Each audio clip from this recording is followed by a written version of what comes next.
இந்த டிஷ்ஷுக்கு 1/4 கிலோ அளவுக்கு சிக்கன் எடுத்து மஞ்சத்தூள் போட்டு சுத்தமாக வந்து வாஷ் பண்ணி வச்சுருக்கேன். இப்போ அடுப்பில் வானல் போட்டுட்டு பட்டை, கிராம்பு, சோம்பு, சீரகம், மிளகு சேர்த்து நல்லா வறுத்துட்டு அதில் ஒரு கைப்பிடி அளவுக்கு கருவேப்பிலை சேர்த்து நல்லா பொறன்னு அளவுக்கு அதையும் வந்து வறுத்து எடுத்துப்போம்.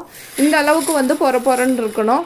இது ஆறுனோடனே மிக்ஸி ஜாரில் போட்டு பொடியாக அரைச்சி எடுத்துக்கலாம். இப்போ அடுப்பில் வந்து வானல் போட்டு எண்ணெய் ஊற்றி எண்ணெய் வந்து சூடானோடனே ஒரு வெங்காயம் போல் சின்னதாக அரிஞ்சு வந்து சேர்த்துக்கலாம். பெரிய வெங்காயம்.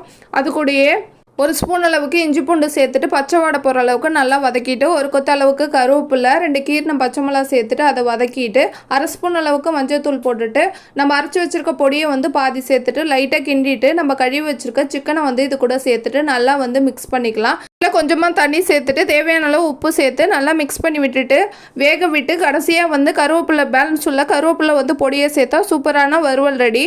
இந்த ஃபுல் வீடியோ லிங்க் வந்து டைட்டிலுக்கு மேலே டேப் பண்ணியிருக்கேன். சர்ச் பண்ணி பாருங்கள். தேங்க்யூ.